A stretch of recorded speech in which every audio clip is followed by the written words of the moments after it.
Egipto es un país de un solo río.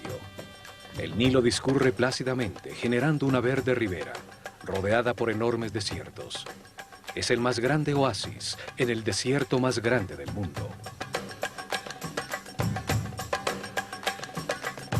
La tierra es sencilla, fácil de entender, con grandes paisajes que incitan a la contemplación.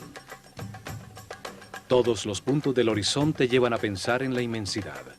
Egipto es el país de un solo Dios.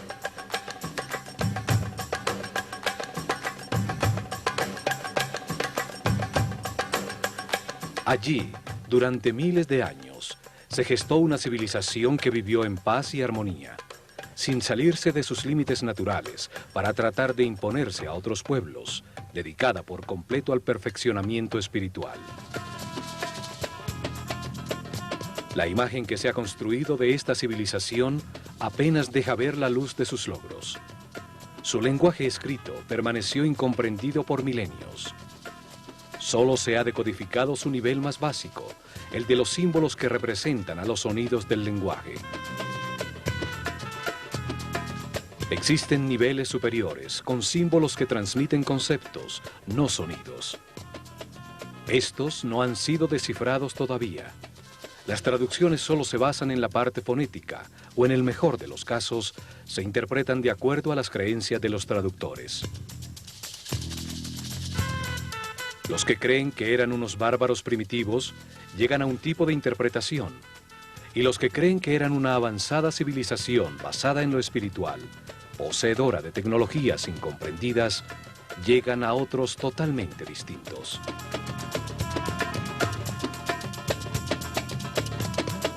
Los académicos religiosos crecieron influenciados por la imagen que el Corán y la Biblia proyectan de los egipcios como un pueblo déspota, que adoraban a muchos dioses.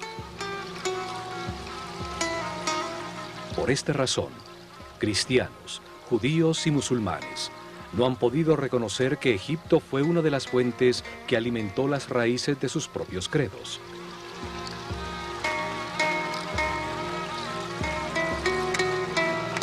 Esta imagen fue reforzada por la incorrecta traducción de la palabra Néter, como Dios o diosa, cuando en realidad significa fuerza o causa fundamental, principio divino, función que ordena al universo. Los Néters personifican atributos de Dios. Fueron una manera sencilla de explicar al pueblo que el único Dios responsable de la creación tiene distintas características. No significa que sean múltiples dioses. Un solo hombre puede ser un maestro, un padre y al mismo tiempo un esposo, sin tener que ser múltiples personas. Son distintas características de un solo ser.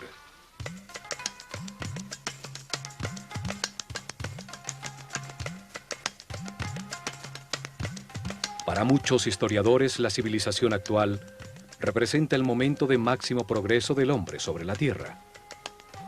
Esta creencia también ha contribuido a proyectar una imagen equivocada de Egipto, porque no aceptan la información que la pueda poner en duda.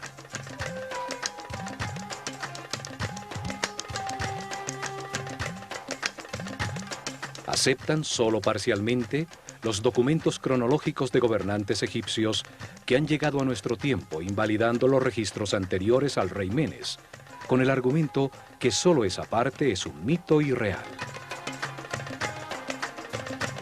Los académicos racionalistas también han contribuido a tergiversar la historia egipcia, al no aceptar la existencia de la ciencia y la filosofía antes de la civilización griega, a pesar de que los grandes pensadores y matemáticos griegos encontraron las respuestas en Egipto. Todo esto ha proyectado una imagen equivocada de la cultura egipcia. Se les contempla con prejuicios, como a un pueblo primitivo e inferior al mundo moderno civilizado, cuyo único logro fue construir unos pocos templos y unas tumbas para sus faraones, muy grandes y resistentes al paso del tiempo.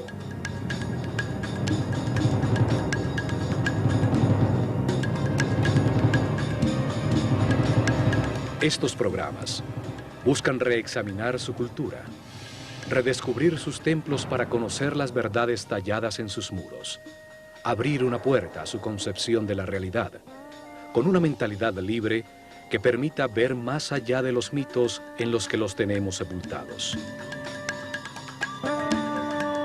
Los antiguos egipcios entendieron el universo, sus leyes, procesos y propósito de una manera coherente, lógica, analítica y racional, que es una herencia importantísima para el hombre que comienza un nuevo milenio.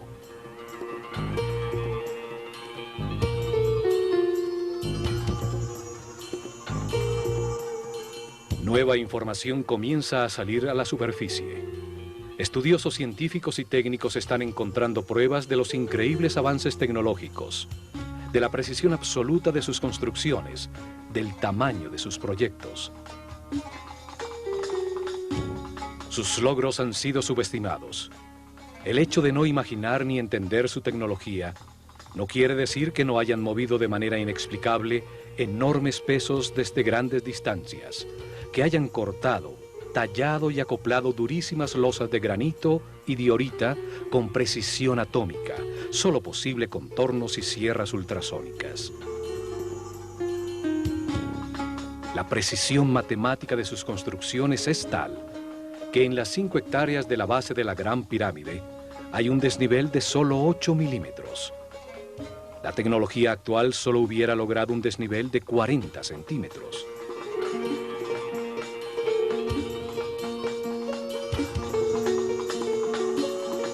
Su sistema de medidas, basado en el hombre, dejó constancia exacta de las medidas del planeta, de los movimientos del sistema solar en la galaxia.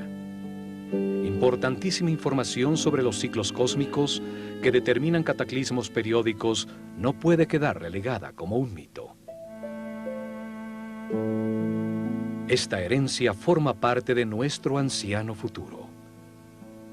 Lo encontrado hasta ahora muestra de manera evidente que manejaron conocimientos avanzadísimos en todos los campos de las ciencias, el arte, la filosofía y la religión.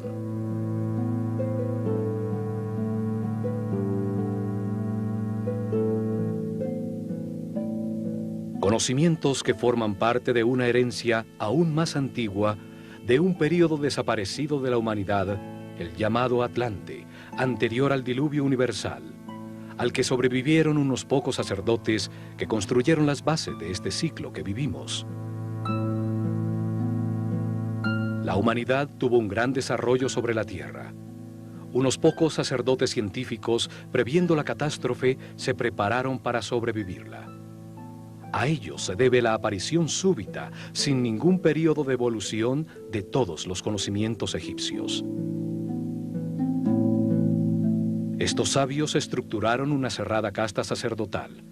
Se organizaron en templos para que sus sucesores guiaran al pueblo en un proceso de perfeccionamiento espiritual que perduraría por miles de años. Fueron llamados los sacerdotes de la Escuela de Misterios de El Ojo de Horus.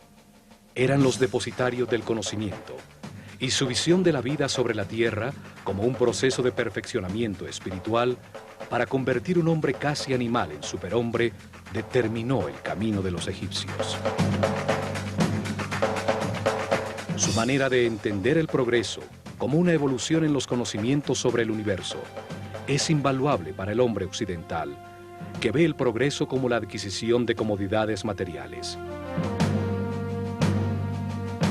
La Escuela de Misterios aceleró el proceso evolutivo de una serie de iniciados que recibieron información para entender el mundo dual en que vivimos, de contrastes extremos, de luz y oscuridad, de miedo y amor. Así pudieron entender que en las distintas vidas se experimentan en carne propia estos extremos, como resultado de las decisiones que libremente se toman, lo que permite compararlos y comprender que es verdad. Cada vida es un paso necesario para añadir conocimiento. Los egipcios vieron al hombre como un modelo a escala del universo, que al entenderse a sí mismo puede encontrar verdades superiores, deducir aspectos de la realidad. Como es arriba, es abajo. Los sabios sacerdotes enseñaron que todo existe en una gran mente, que somos pensamientos de Dios, con la capacidad de crear en nuestro propio pensamiento. Todos somos aspectos de una única realidad. Todo es uno, uno es todo.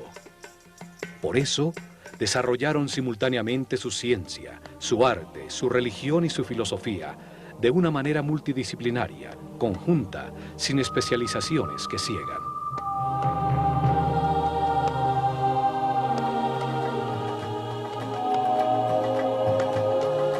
Vieron la creación como un acto consciente de un único Dios. Se estudiaron a sí mismos para buscarlo, encontrando que tiene distintas características a las que dieron un nombre y un símbolo para poder comunicarse con claridad.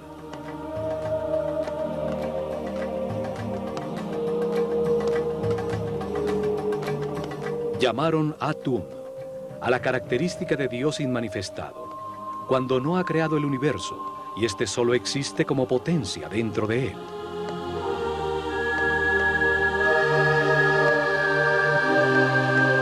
Llamaron Ptah a la característica creadora de Dios que al manifestar su voluntad da lugar al universo.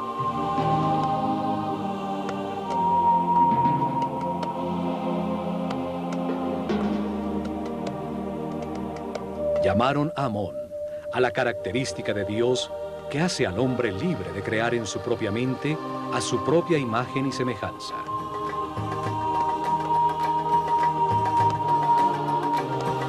Desde esta concepción dieron lugar a la flor de la vida, los movimientos sagrados de Dios que veremos en este programa cuando visitemos el templo de los Sirión en Abidos.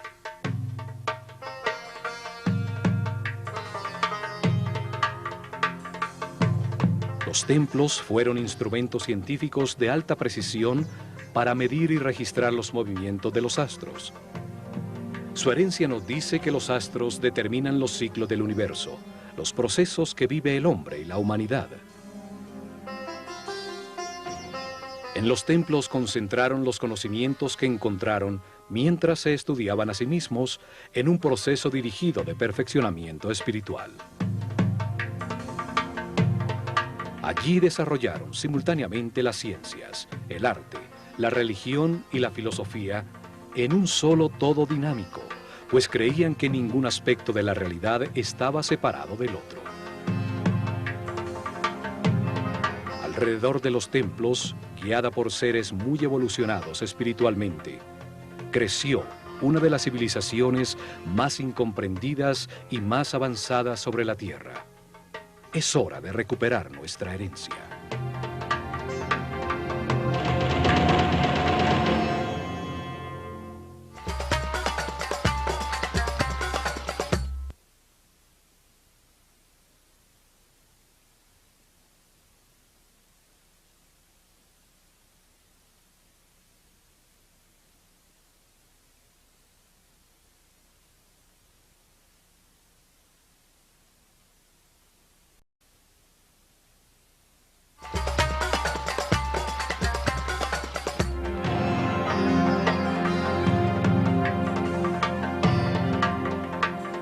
La herencia de su civilización, su visión del universo, está resumida en unos pocos símbolos, sabiamente escogidos entre los elementos de su realidad.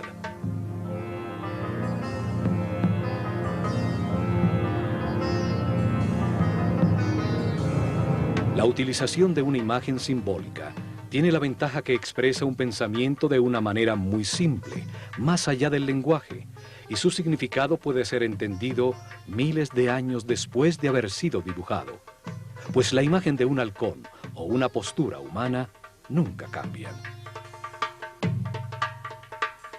Para los egipcios, el hombre se encarna en la tierra para decidir cómo actuar ante las circunstancias que experimenta. Al comparar los resultados de sus actuaciones, aprende y se perfecciona. Entonces, lo más importante es la acción, el verbo. La acción que produce resultados y por ende perfeccionamiento. El lenguaje existe para comunicar acciones. Cada parte del todo actúa, realiza una acción vital que produce resultados. Cada parte tiene la forma que necesita para actuar de la manera que le corresponde. Los egipcios expresaron sus ideas a través de 3 tipos de símbolos o de escrituras. Son llamadas escritura hieroglífica, hierática y demótica.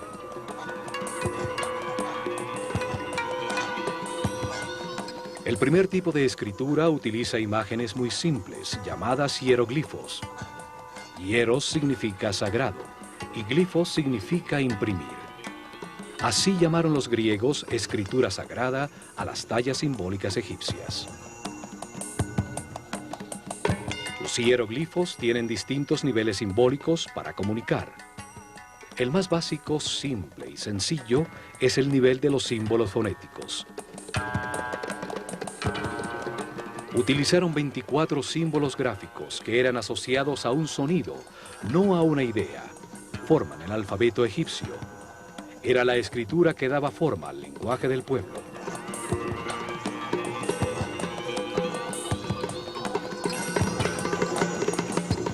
Son el primer alfabeto utilizado por el hombre, del cual se derivaría el alfabeto fenicio, y de este, el alfabeto griego.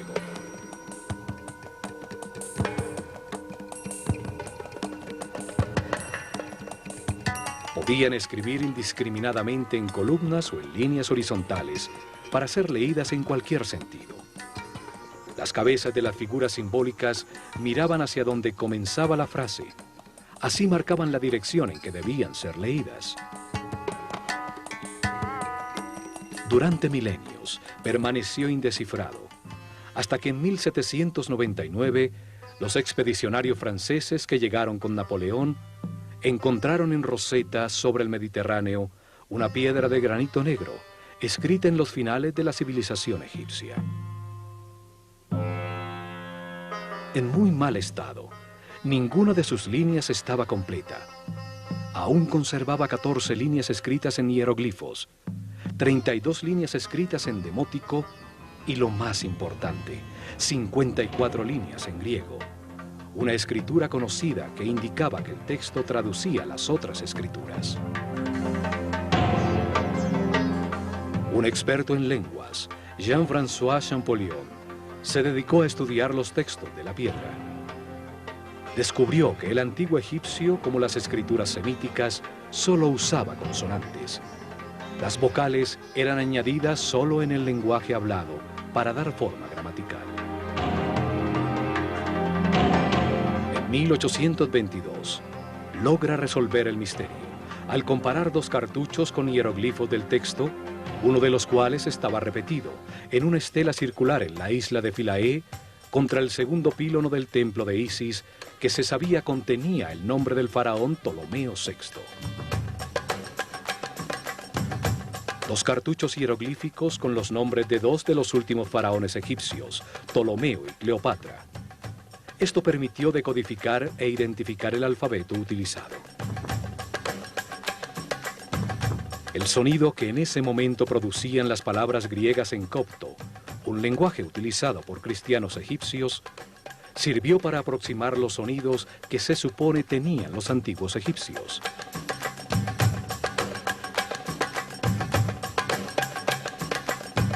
Así se logra descifrar el primer nivel con los 24 símbolos tallados hace miles de años. El nivel de su escritura, que solo utilizaba los símbolos fonéticos, no ideas.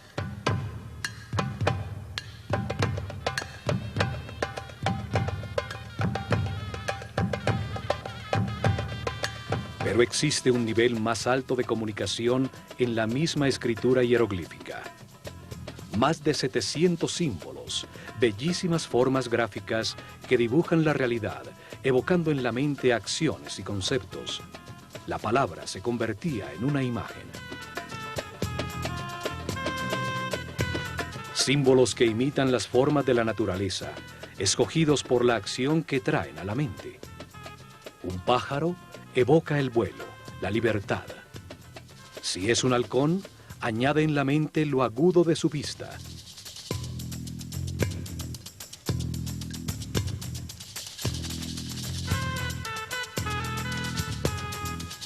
La figura de un ojo comunica la acción de ver. Cada símbolo está diseñado para revivir las experiencias que su forma le produjeron en la vida.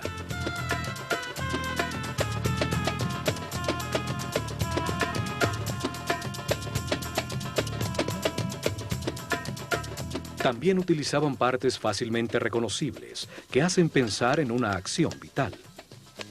Dos brazos elevados hacen pensar en orar. Dos piernas evocan la acción de caminar. Un brazo extendido, señalar. Dos manos entrelazadas, unión. Una mano que alimenta, otra que arroja semillas, una jarra que vierte. Símbolos que retratan elementos fabricados por el hombre, que al ponerlos en acción producían un efecto. La herramienta comunica el tipo de trabajo que se puede hacer con ella. Un arado, un rastrillo, una red. Además de la escritura hieroglífica, existió una segunda forma de escritura llamada hierático. Solo era utilizada en las comunicaciones oficiales y comerciales. La tercera forma de escritura solo existió en los últimos años de la civilización, cuando alrededor del año 700 a.C., los escribas que copiaban los textos antiguos simplificaron aún más los símbolos del hierático hasta volverlo casi taquigrafía. Es llamada demótico.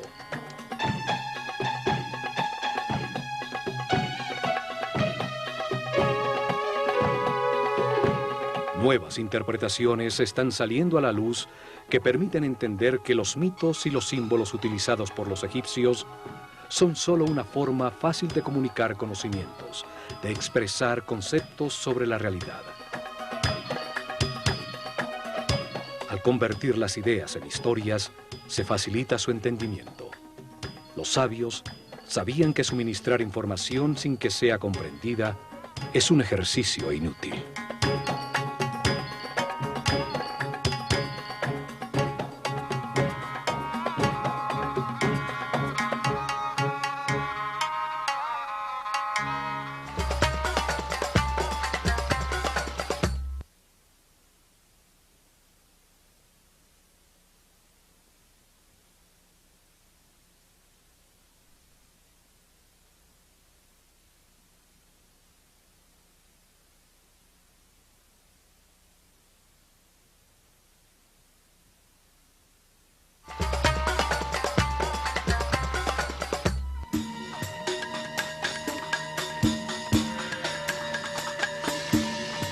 Hay 3 templos muy antiguos, de los comienzos de su civilización, realizados con la misma técnica constructiva.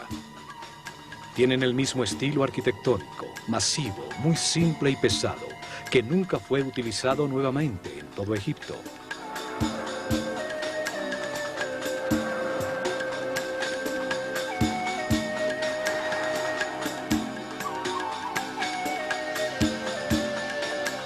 Dos se encuentran en Giza, el templo de la Esfinge, construido exactamente frente a ella, y a su lado sur, el templo del Valle, en ese momento frente al Nilo.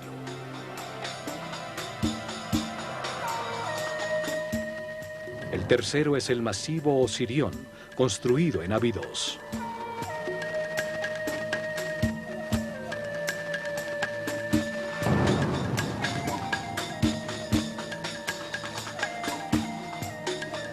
Los 2 templos de Giza están construidos con enormes bloques que retiraron para darle forma al cuerpo de la Esfinge.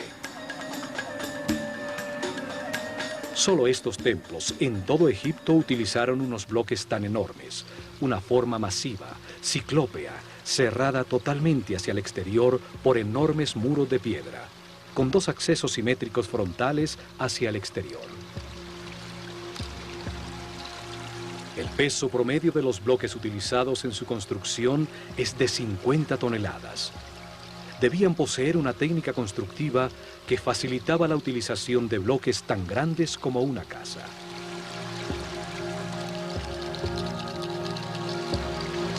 Tampoco utilizaron bloques regulares. Todos eran distintos, con sus lados cortados en distintos ángulos, sobre los que encajaban de manera exacta y milimétrica los que colocaban encima. Otra particularidad de estos templos es que los bloques esquineros están cortados de manera especial. El bloque forma parte de los dos muros para permitir que la energía del edificio se moviera de un lado al otro sin interrupciones. Esto obligaba a que la totalidad del bloque tuviera que tallarse en algunos casos más de 30 centímetros para formar la esquina. En la naturaleza orgánica no hay ángulos rectos. Una esquina es una articulación que permite el flujo de las energías y el fluir de los líquidos.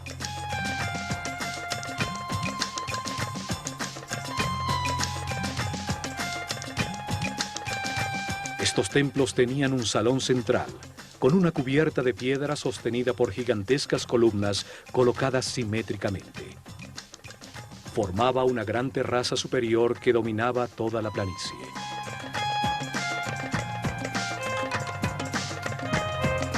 Sus muros y columnas no tenían ningún tipo de ornamento o hieroglifo, y sus pisos son de alabastro.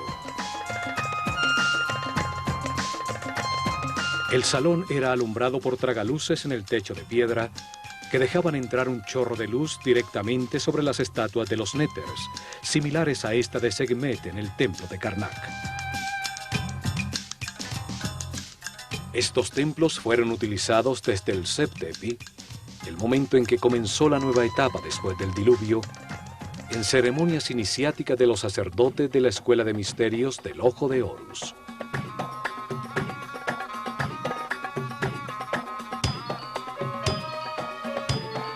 Los días del equinoccio, sobre la terraza del templo, a la altura de los ojos de la esfinge, se colocaba la barca de oro.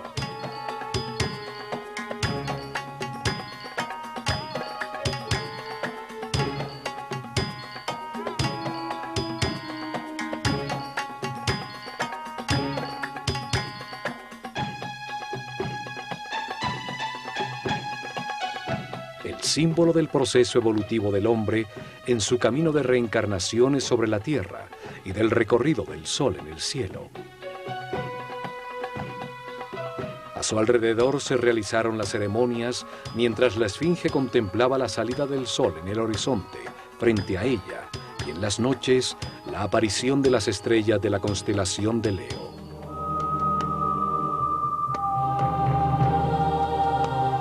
Cuatro razones se dan para afirmar que la esfinge y estos templos fueron construidos por el faraón Kefren. La primera es que en el templo de la esfinge se encontró enterrada, cabeza abajo, la famosa estatua de Diorita negra de Kefren con un halcón en su cuello. La segunda es que se afirma que la cara de esta estatua es igualita al rostro de la esfinge.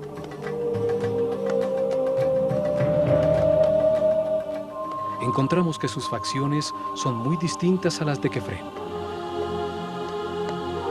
La tercera es que entre los brazos de la esfinge se encontró una estela tallada por Tutmosis IV, que en una de sus líneas tiene la sílaba Kef, a pesar de que la misma estela afirma que la esfinge estaba allí desde el comienzo de los tiempos, el Seb-Tepi. La cuarta es que por todo esto a Kefren se le atribuye también la construcción de la pirámide central de Giza, que tenía adosado a su fachada un templo que estaba unido por un camino cubierto de 500 metros al llamado Templo del Valle.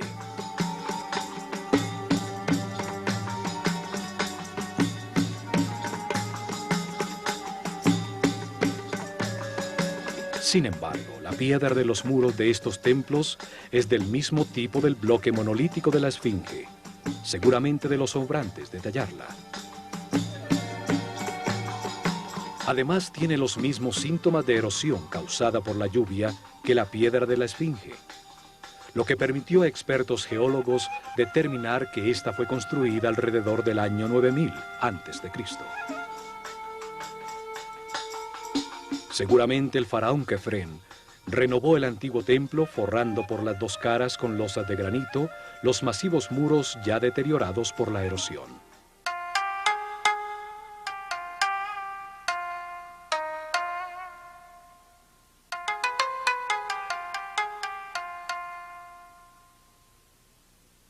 Los antiguos dividieron la parte verde habitable de Egipto en dos grandes zonas con distintas características definidas por la forma del mismo río Nilo. El delta, cuando el Nilo se abre para llegar al Mediterráneo, forma un valle fértil. Es llamado el Bajo Egipto. Su símbolo hieroglífico es una abeja, y el faraón ciñe una corona roja para mostrar su autoridad en esta zona. El larguísimo y estrecho corredor verde a ambos lados del Nilo, en su recorrido desde la frontera con Nubia hasta el sitio donde comienza el delta, es llamado el Alto Egipto. Es simbolizado en su escritura por un arbusto, y el faraón ciñe una corona blanca que representa su poder sobre ese territorio.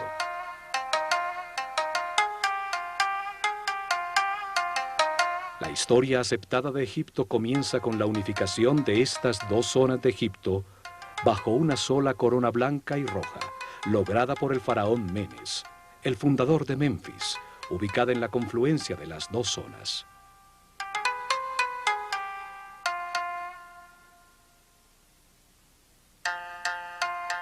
En Abidos, al sur, en el Alto Egipto, existen dos templos, uno al lado del otro.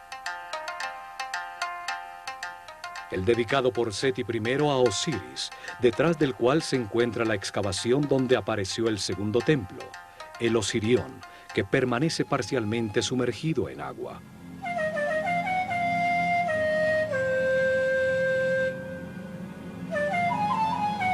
El nivel freático impidió los trabajos de restauración, pues el agua fluía dentro del templo más rápidamente que lo que las bombas podían sacarla.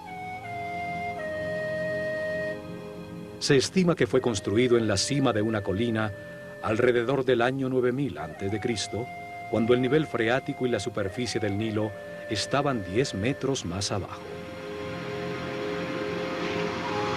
Fue el primer templo en Egipto dedicado a explicar la vida como parte de un camino de reencarnaciones sucesivas que permiten ir adquiriendo información sobre el universo, evolucionando de la ignorancia a la sabiduría.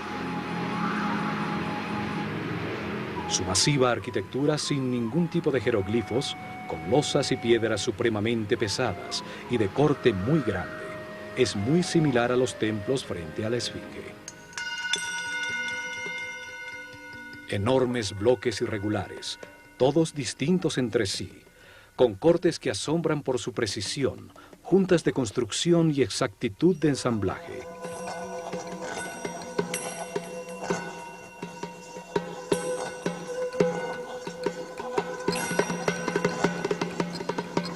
En las esquinas los bloques giran con el muro lateral, teniendo que haber sido rebajados en todo su tamaño para lograr esta forma, lo que incrementa considerablemente el trabajo, pues son de durísimo granito de Asuán. Todo esto implica una técnica constructiva desaparecida, en una época en que supuestamente no existían las herramientas para producir esos cortes tan precisos, mover esos bloques tan pesados o ensamblarlos con tanta exactitud. Conocimientos técnicos heredados de los sobrevivientes al diluvio que fueron utilizados en el estricto y cerrado círculo de una organización secreta de sacerdotes científicos. Las técnicas o herramientas utilizadas nunca fueron puestos a disposición del pueblo en general, seguramente porque era muy peligroso entregarlos a mentes primitivas con emociones y pasiones descontroladas. O porque la única manera de utilizarlas era estando en perfecta armonía con el universo, por su característica sónica o psíquica, y no mecánica como las desarrolladas por el hombre actual. El templo tiene una forma rectangular con una plataforma rodeada de agua, elevada en su centro, a la que se accedía por escalinatas a lado y lado, ahora difícilmente visibles por el agua. Su forma simboliza el montículo original que emergió cuando las aguas se replegaron, después del diluvio universal, donde desembarcaron los sabios para comenzar la nueva civilización en Egipto. Este templo conmemora el Seb Tepi, el tiempo para dar comienzo a una nueva civilización dedicada al perfeccionamiento espiritual.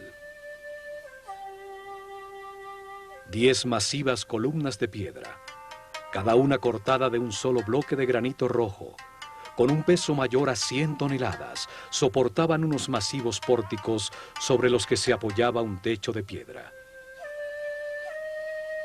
Alrededor del canal de agua, 16 santuarios albergaron en su momento a los símbolos sagrados.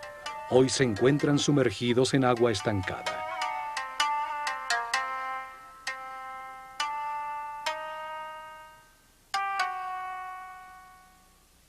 En la esquina superior de uno de esos enormes pilares se encuentran a lado y lado 2 extraños círculos con geométricas figuras en su interior que se tocan en sus bordes. El granito parece quemado con delgadas líneas circulares.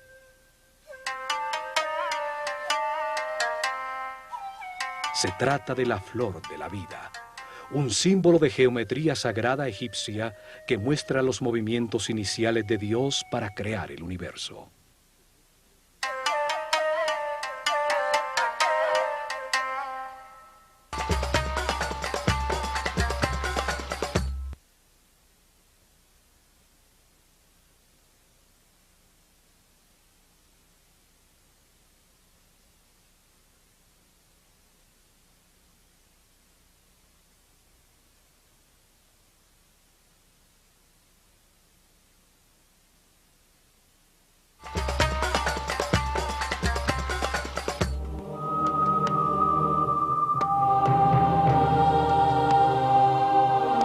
La flor de la vida es un símbolo esotérico egipcio que describe la geometría sagrada que dio lugar al universo y que determina los procesos naturales, como la mitosis o el movimiento de los soles y los planetas.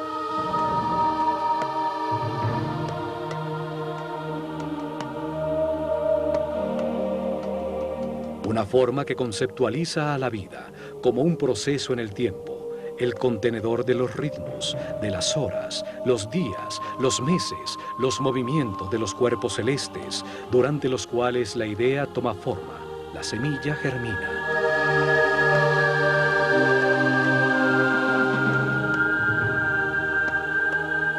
La flor de la vida representa el momento en que Dios activa su voluntad, cuando despierta su conciencia para animar el universo, cuando abandona el estado de reposo, de no yo, de no ser, de vacío y oscuridad.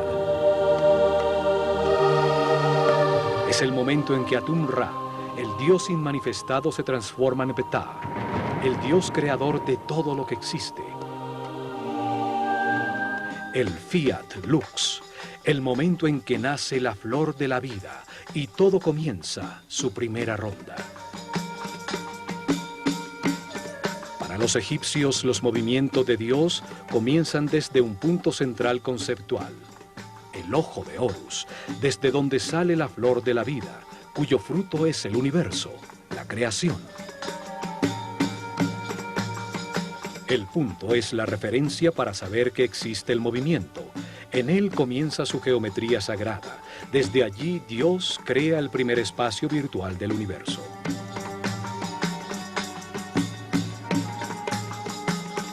Lo hace proyectándose hacia afuera, como un punto que avanza hacia adelante, repitiéndose a sí mismo, formando una línea recta, la forma masculina. Es el Dios Padre que manifiesta su energía y su información.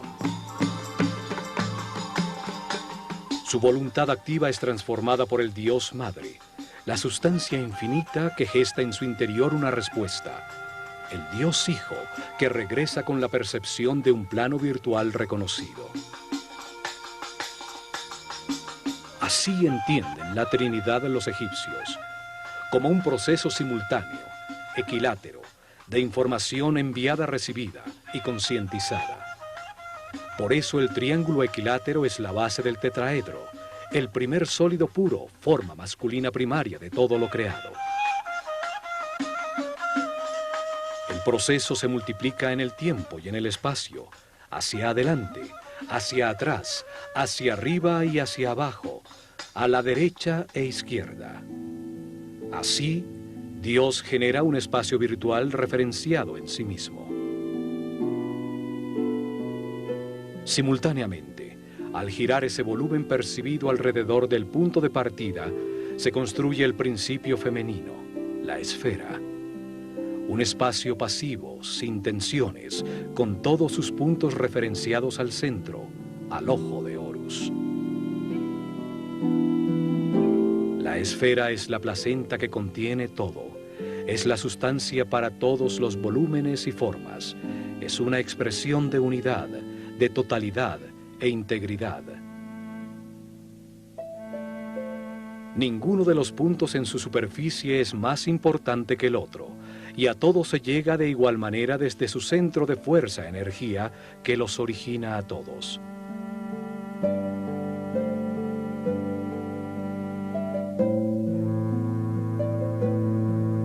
Átomos, células, semillas, planetas y soles, todos hacen eco a esa forma de unidad y potencialidad.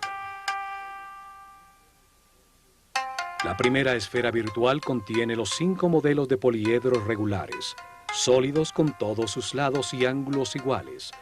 Son llamados los sólidos platónicos, en homenaje a Platón, quien aprendió la flor de la vida de maestros egipcios.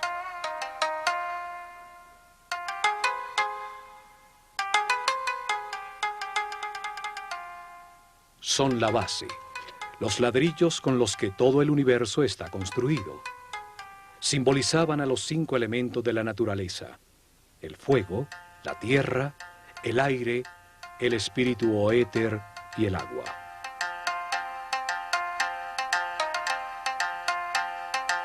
Así Dios comprendió, creó y percibió, desde su centro de fuerza y energía, el primer espacio finito que simboliza a la tierra dentro del infinito, el cielo. La Biblia nos dice que en el principio Dios creó el cielo y la tierra.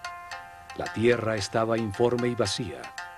Las tinieblas cubrían la superficie del abismo y el Espíritu de Dios se movía entre las aguas.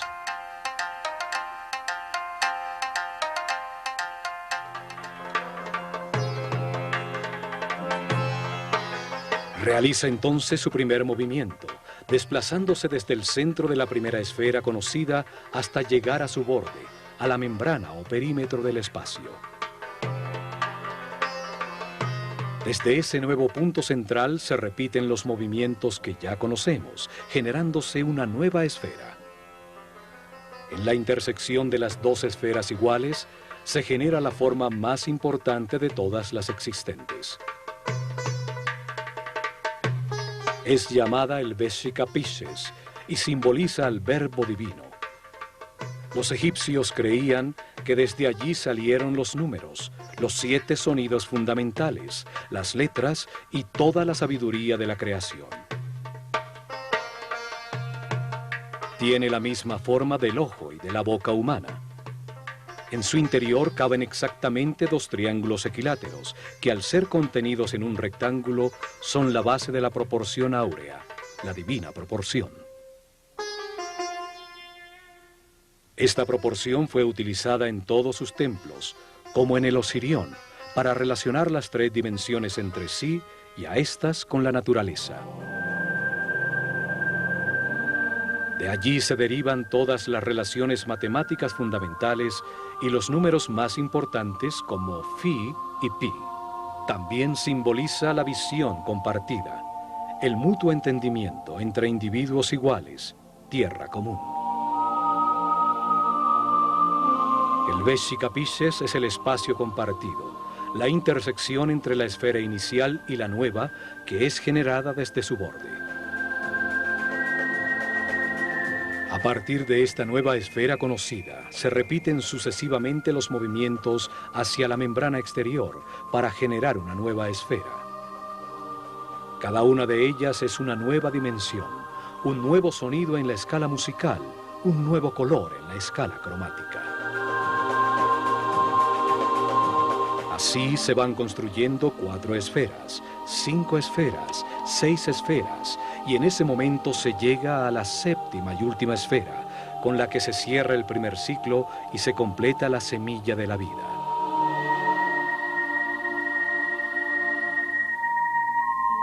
Siete esferas, 7 días de la creación, 7 notas musicales, 7 colores espectrales, 7 capas de músculos tiene el corazón, 7 chakras, 7 sistemas de glándulas endocrinas.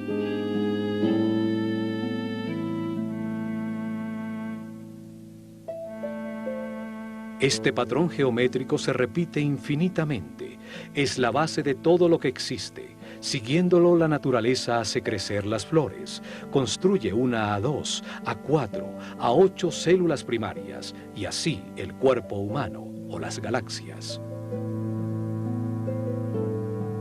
Al expandirse como una eterna espiral, va generando nuevas esferas. En la tercera ronda de giro se completan las 19 esferas que conforman la flor de la vida. Este patrón geométrico toma la forma de una flor y es al mismo tiempo un proceso eterno. Contiene las armónicas musicales, las escalas de la luz, los patrones de crecimiento de los tejidos vivos.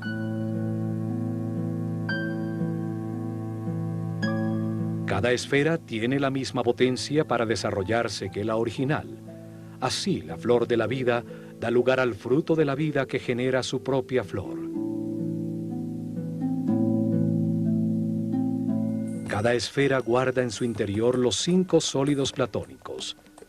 La unión de la energía masculina y femenina, la recta y la curva, las 2 matrices geométricas que son la base de toda la realidad existente.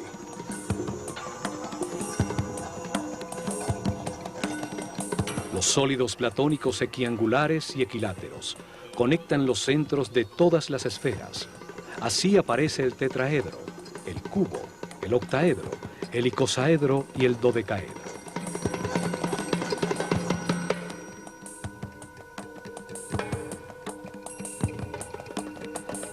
Son símbolos de la inseparable relación entre las partes y el todo.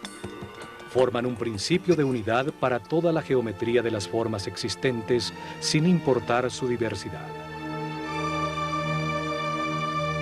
Patrones, diseños y estructuras que existen en la naturaleza, desde la más pequeña partícula a expresiones de vida reconocibles por el ojo humano, hasta el gran universo. Todo sigue un arquetipo geométrico que nos revela la naturaleza de cada forma.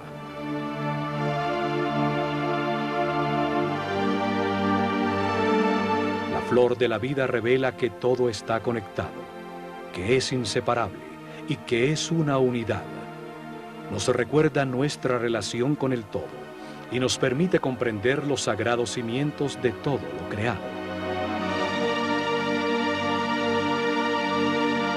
Con ella, los sacerdotes de la escuela de Horus enseñaron el respirar del todo, qué es Dios y cómo diversifica su conciencia a través de nuestra propia vida.